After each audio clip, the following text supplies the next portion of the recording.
Allah ka samu ƙarshe mai kyau. Allah muna roƙon ka duk yadda al'amura na wannan rayuwa rikita, Allah ka tsare mu da imanin mu, Allah ka tsare mu da imanin mu, ya Allah kai mu da ƙarshen ƙwarai, Allah ka tsare mu da hushinka da azabarka.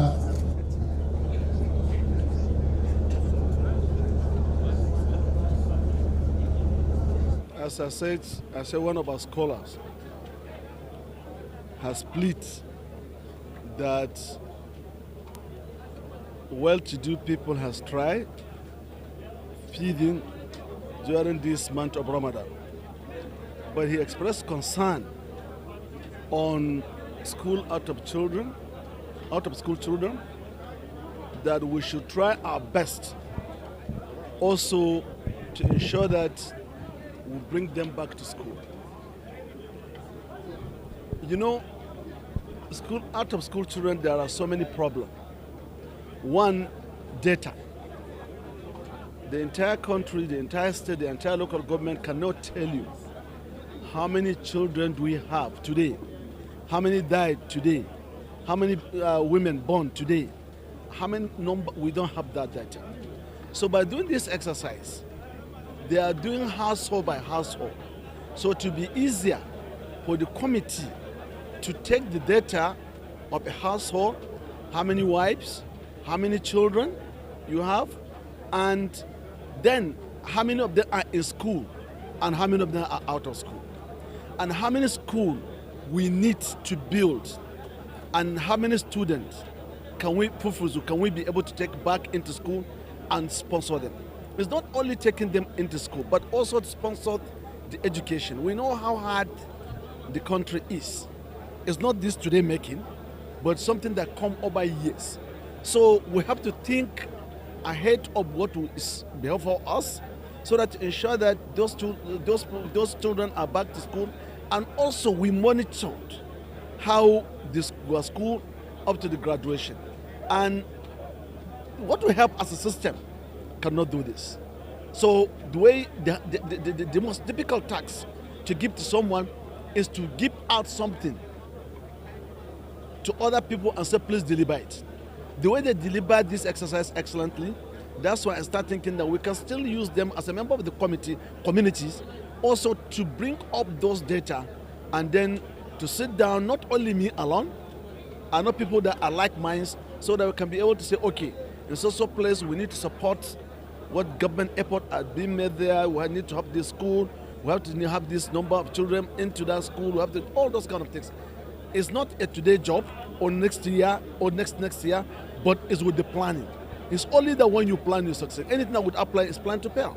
So we're going to look at it, inshallah, and see what we are going to do by God's grace to ensure that we help also at that sector. As I said, we were at the batch of parking. Whether we accepted it or not, we are at the batch of parking. In the next 20 years, someone like me, I'm there retiring. So you can only develop others through education, so that they can you prepare a replacement of yourself.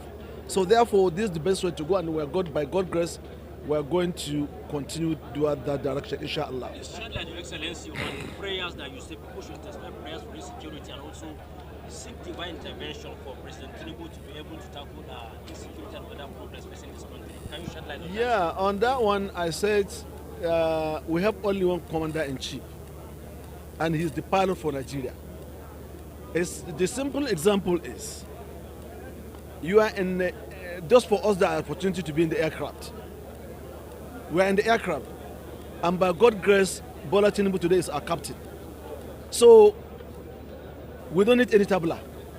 We want to have a smooth journey and smooth landing. So how can we do that? It's only by intensifying prayer for him. Prayer for president is just as important as anything. It's as important as anything, because we rely on him to manage our economy. We rely on him to manage our security. We rely on him to manage all our life. That's the truth. That's the leadership. All the better life you are expecting, you rely it on the leader, on the head of the government. So therefore, if you do not pray for him, tell me, who am I going to pray for? One of the big scholars, Ahmad ibn Hanbal, says if he has one prayer to pray and God to accept, you pray for that leader. They asked him, "Did you just pray there and do not take you from prison?" He just take you in prison. You come out just day before yesterday. He said yes, because if they are a bad leaders, they'll continue to be bad leaders. But I was in prison because this that their understanding. But if we pray, Almighty Allah give them the thinking that I'm not supposed to be in prison, so they'll be a better people. So therefore, president need a prayer more than any other person in this country, more than myself, more than any other person. So I'm calling on all people here to intensify prayer for the president, for this take up, smooth journey and smooth landing. And I personally pray for him for that, and we order all people that listen to us to pray for him. And by God's grace, if we get this done, we get security tackled, get economy tackled, get all other things tackled, then we are home and dry. So we can be able to be gathering here, we will be able to be doing our Ramadan, our prayer in the mosques. And if you don't forget, recently in Zamfara now today, 7 o'clock, you cannot move to anywhere. Why? It was because of insecurity. But if God help him tackle that insecurity, we'll continue moving to 247. Nobody will think of fear of going to Dambaza or going to Gusau. There will be any problem. And by God's grace, we are going to do our best as we are working with him, as his party people, inshallah, to advise and also where necessary to get involved deeply to ensure that this government succeeds and provide a better government and a better opportunity for Nigerians, inshallah.